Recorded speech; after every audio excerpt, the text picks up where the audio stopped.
I'm taking over, that's a promise, not a threat. Uppercut season off top, you stop breathing.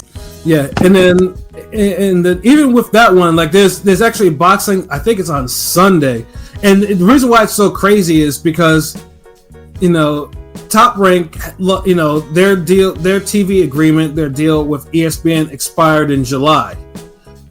So they are currently without a TV platform. They don't have, so their fighters have kind of been, their fighters have been appearing on Matchroom cards, Golden Boy cards, PBC cards, all these smaller cards, even just to keep them active and stuff like that. But it just looks, it looks odd though when they're obviously their biggest star and a pound for pound fighter with Naoya Monster Inoue. And he basically, you don't know what platform he's going to fight on because it has not been announced yet, which is absolutely insane to me for the US. But he's fighting on Sunday against Murodjon Akhmadaliev, and it's a good fight though. It's a really good fight too. But this is one of the things I got to complain about is like Top Rank should have. For other fighters in the okay, look, yeah, you kind of like, okay, look, we can put you on a smaller card, but for someone who probably gave Top Rank probably the really last good TV card in a fight of the year, and it was like, and it was buzzing and everything like that, Top Rank should have made sure that they had a US TV agreement with Monster for this fight. It could have been the Zone, it could have been ESPN Plus, like a one-off, like they did with Oscar Valdez. Like they could have done something to actually get Monster on a TV on a platform where everyone can actually kind of see his fights. Because Monster deserves that. Monster definitely deserved that type of attention. So it's bad. It's a bad look right now.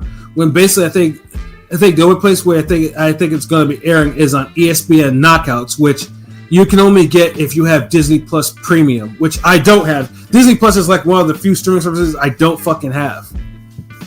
So it's like it's fucking annoying that I'm like, okay, I have to probably look around.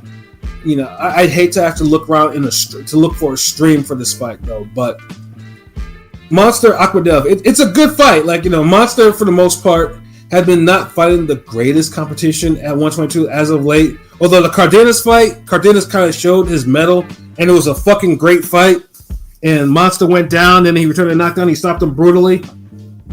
It was a great fucking fight, But Monster, probably one of the few complaints I have about Monster is, and I guess is probably because of his competition who he's fighting. I think he's not as defensively responsible as he used to be. Like, it's one thing to just because that Cardenas fight never kind of sat right with me, how clean that punch was, and how like any other person that probably got hit with a shot like that would have been KO'd.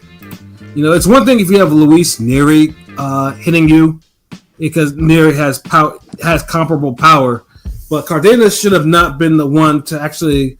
I don't think a fight of the year should have popped off with Cardenas at all. Like Cardenas, it wasn't even outside of the knockdown. Cardenas was making shit out of Monster. Cardenas, he had a war. He arguably lost his fight before to the guy Segawa beat on Pro Box last week. Yeah, did you watch? You saw Segawa beat that guy's ass. That was the guy that Cardenas fought right before Inoue. I'm just saying. Yeah, exactly. So that's why it's just like, and I get it. Monster wants to be more, exciting, and he was fighting in America and everything like that. But I just felt like that fight, she should have been a little bit more defensively responsible. And also another thing I've been like kind of reading out there is most people think that Monster is past his prime. Do y'all think that or nah? Yeah, I think there's a couple things to consider. This is like what his fourth or fifth weight class, right?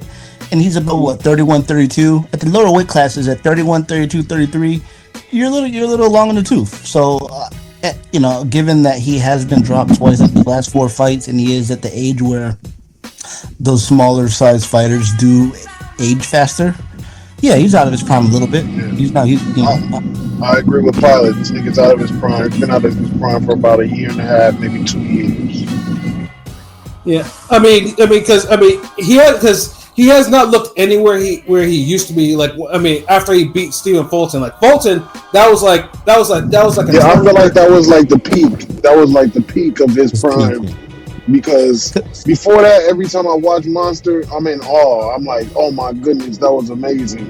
And he looked mid against remember Duhaney. He looked mid against Duhaney. It's been lackluster. He's still good, but it's been like lackluster performances. It's not like he's keep going up and up and up.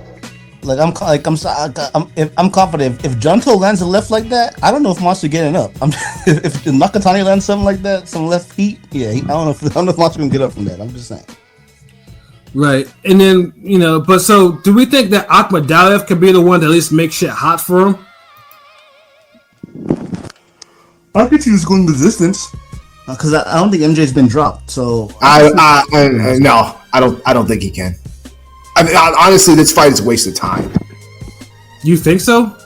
Yes, I've never thought Akhmadaliev was that good. Like I've always thought he was overrated. I've seen him have some fights. Fight down to people's level that he shouldn't be fighting. So he's a good fighter, but I don't think he's on Inoue's level. And Inoue will beat the shit out of him when they fight. And fight things too is like, I partially agree with you on that because his long loss was to Tapales, and that was not a good fucking look. Because but even before the fucking loss, he had some clunkers where even when he won, it looked really bad. And I feel. I was in the house for one of his fights. Like when there was a matchroom card up here in New Hampshire, I was in the house for it. Like, and I think if I remember correctly, he went the distance, but he beat the shit out of the dude. But I'm thinking to myself, like, this fight could have, and it was entertaining. But I was like, damn, this fight, he could have ended this fight a lot fucking earlier than what he did. No, I saw him fight live too. Against what was his name? Kevin Gonzalez. And he looked all right, like for after his loss. But like there were fights like before, like the Danny Roman fight. I did not think he looked good at all in that fight. Yeah, and I always thought that Danny Roman got a raw fucking deal. I mean, obviously LB was actually in the house for that fight, and I know but it was what it was. And truthfully, like I don't like anything about that fight because they kind of booted Danny Roman because if I'm mistaken, that was his last fight with Matchroom or he had something going on. But Danny Roman was absolutely killing it. I mean, he was giving Matchroom some of their early classics in that one, and this one was a war too. Roman, they like. I personally thought that they jobbed Danny Roman. I agree with you, Pete. I didn't think he won that fight though. But the fucking thing is like after Akhmadaliev won the belt, Eddie was like, okay, yeah, I'm done with you. Like, yeah, we're not running this back. Like, we're done. With that. And I never sat right with me how he actually how Danny Roman never got his rematch. Like, because I'm pretty sure he was supposed to. But yeah, the Tapales fight though was because Tapales won that shit clean. Like that was not a robbery or anything. Like Tapales really won that fight. Like he won. Like he legit roasted the occasion. He won that fight, and he took the monster fight from him. See, my thing with Akhmadaliev is it wasn't like that. He kind of fought like a killer at least, like someone that a notable 122. But he kind of took like the backdoor way. He fought busy. He fought just regular opponents, but no one was like, no one that kind of threatened him and kind of derailed the shot that he's now getting against Monster. The last time I thought MJ looked really good was against Ronnie Rios. He beat the shit out of him. He beat the shit out of him, yeah. That's about it. And then and Rios wasn't the same after that. I think he only had like 2 fights after that. And Ball beat him up, and then that was like, I have no desire to see Rios again. But that was the last time I was like, oh shit, that was a damn good performance by MJ. Yeah, I agree. Yeah, though. Yeah, I was like, God damn. And that was how long ago? Like fucking 3 years ago. Yeah, exactly. Now, I mean, I'll say too. I mean, Akhmadaliev's biggest strength is he's a southpaw and he has a good chin. Like and like most of the people like from where Akhmadaliev comes from, he has good footwork. Like dude be be Lomachenko light sometimes with his with his angles and shit like that. and making people miss. Something that you use movement against Monster. You can frustrate him. That's one of that's one of Akhmadaliev's biggest strengths. But Monster, of course, he has speed himself. He has power. He has far more power. He has more power than Akhmadaliev does, and Akhmadaliev can actually punch too. And obviously he goes to the body and everything like that. So, and they both have high ring IQ. So, it's truthfully, I think it's like I'd say, just to give respect to, it's like a 75-25 fight. And it really all depends if Monster does not decide to get into a war with Akhmadaliev like he shouldn't. This is the fight I want Monster to kind of get back to boxing a little bit, being defensively responsible, and just systematically break down Akhmadaliev rather than going balls to the walls again. Because that's basically what he's been doing for his last couple of fights at 122, because no one is fucking with him. So he's like, okay, look, I'm gonna try to walk through. And I don't think he should do that with Akhmadaliev, because I just think that could be a problem. Am I wrong in thinking that? Yes, nigga. That's the only thing MJ really has going for him is the power. So I get it. Yeah, so it's. That's what Monster got too. And Monster's technical with the power. So he's got power. But MJ, you don't just want to walk into MJ's power, because, like I say, he can crack. But Inoue don't walk into nothing. He don't just walk into niggas. Well, he has been. He has. That's the thing. He has. Yeah, I remember before, even before the Donaire fight, he was doing it. The first Donaire fight was the fight. Well, you're right, but his counter was his killer. That was his thing. He would force you to make him throw his counter to kill you, type shit.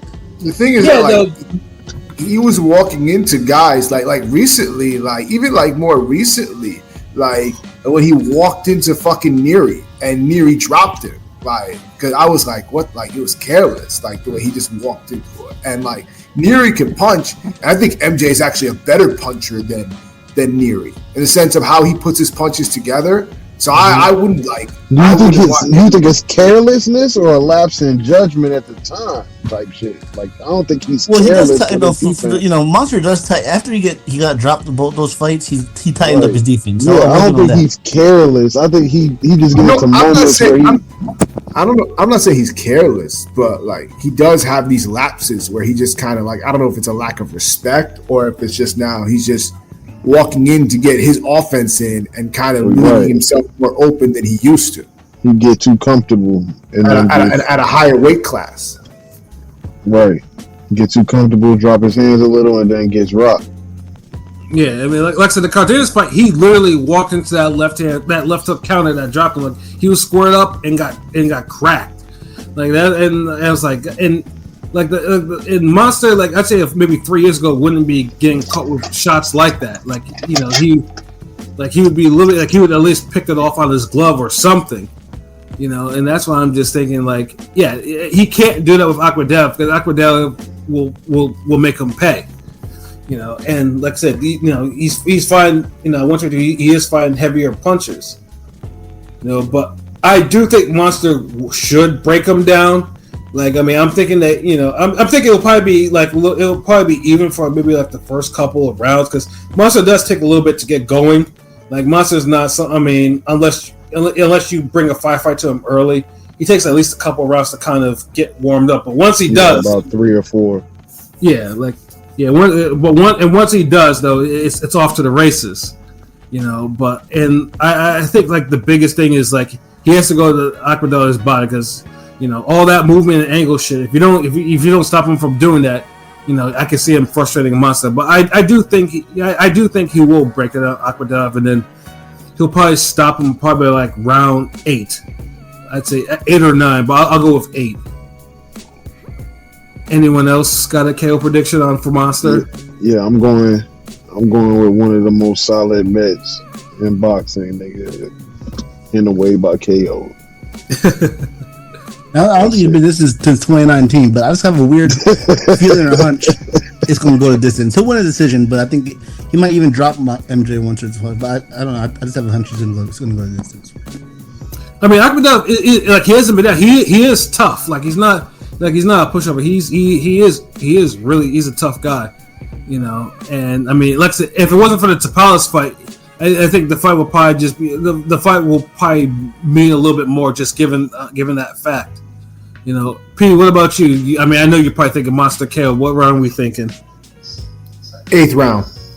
Yeah, every 8th round. So, looking at odds right now, Monster is a minus 1100 favorite. Akhmadaliev is plus 620 on the money line. You gonna take that money line? Monster money line? Hell no. I'm talking about the Akhmadaliev money line. Oh, I mean. No, because that's what you were saying. You know, he got the firepower. He gonna walk in on him, take that money line, boy. Drop a quick 50 on him. I mean, if I was gonna do that, I'd rather go for the flat out KO. When Akhmadaliev KO is plus 750, Akhmadaliev decision is plus 1800, which is insane. Draw is plus 1900. Monster KO is minus 290, of course. Even though Akhmadaliev has never been KO'd or down before. And Monster decision is plus 380. Minus 290 on the KO is ridiculous. Yeah, that's what I'm talking about. I'm like, I mean, I can see if it's like a lesser fighter. Akhmadaliev that's crazy because a KO is like hitting a home run in the MLB. Like, it's not like it's guaranteed to happen. Niggas is really guaranteed this KO. I mean, truthfully, I think it's a little bit disrespectful to Akhmadaliev. It is. It's like, yo, this nigga is getting knocked out. Period. I mean, if it was like maybe plus 100 or something like that, I can rock with that at least. But yeah, I don't think Akhmadaliev has shown anything for him to be a minus 290 if you get KO. Like you should be able to get paid, you know, if you bet on Monster KO for this fight. You know what I'm saying? Like that's why it's crazy to me. Damn. Yeah, disrespect. They're putting no respect on it, but it's on a Sunday, and I mean, also hopefully we'll learn more details about the time or the platform. It's if it's outside of ESPN Knockout, because I can't see that using ESPN Knockouts. They gotta put it on something else. They have to. Because, like I said, I'll be damned if I'm gonna get Disney Plus Premium just so I can get ESPN Knockout. Like, hell no. Hell, I have ESPN Plus, and I even scoured it just to see, just in case. I have all other types of ESPNs on there, but no ESPN Knockout. I saw someone, do a troll ping to the zone, a troll tag on the zone. Like, we pay so much money at the zone for all these bullshit pay-per-views. Why can't you give us, because MJ's the zone fighter, right? Matchroom fighter. So it's like, that's facts. Like, seriously, make that part of the zone subscription or work out a deal with ESPN again. Truthfully, it should be they should work out a deal with ESPN. This should be on regular ESPN. Like, no bullshit. Like, because Monster, more than any other top ranked fighter, deserves that. That should be the move. But Top Rank clearly didn't plan for the future because they're gonna be off TV until at least probably 2026.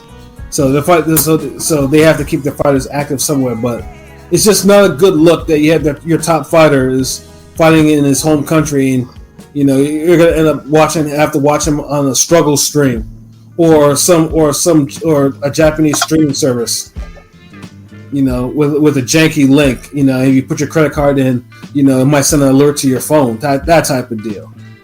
So, but but nonetheless, I look forward to Monster. I just hope this is probably like maybe the last year that Monster's fucking around with 122, because that Nakatani fight is what's good, and I don't give a shit about no damn Picasso fight, which apparently is going to be the next Monster fight after this, because Picasso did. I don't think anybody gives a fuck about that fight. Yeah, I don't. Yeah, Picasso couldn't even hold up his end of the bargain. Picasso was out there, was struggling against the weakest of the Kameda brothers, and I'm supposed to believe that he's gonna beat Monster?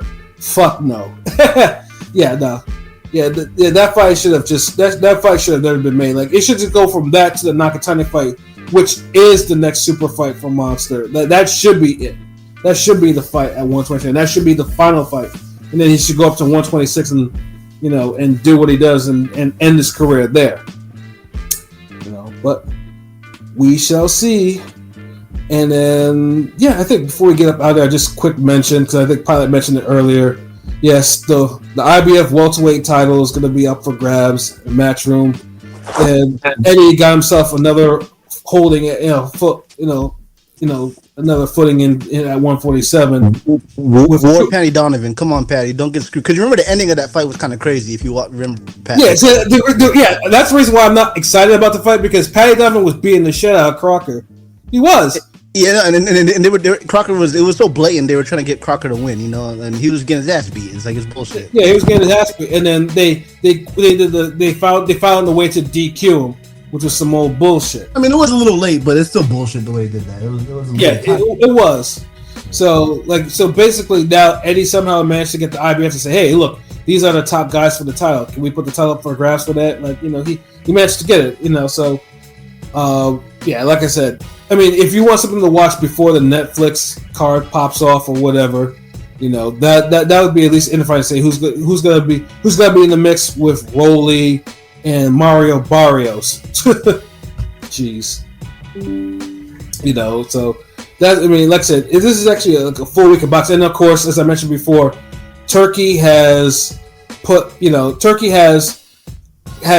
two cards this week. He has a Thursday card. I think it's because the debut of his new show or whatever on there that has Jalil Hackett on there, and then one of the flyweight champions is in the main event, and then he made another card for Wednesday with more cats that are not even prospects, they're lesser rank or whatever they are. He put that on there. I think that's a public workout card, but there's another 5 fights there, so. Turkey's going all out, and for once, all these cards are in Vegas, so it's not in the desert, So it's all in Vegas, and so he's put out a lot of boxing in Vegas for whatever reason. Personally, he could have kind of stretched it out since there's not there won't be boxing after this for maybe another couple of weeks, give or take. So he could have stretched it out for a different weekend, but I guess he's trying to make some sort of impression with what he's been doing so far. Coming in with Crawford and Canelo. But I think that's it for all the boxing stuff that's been going on.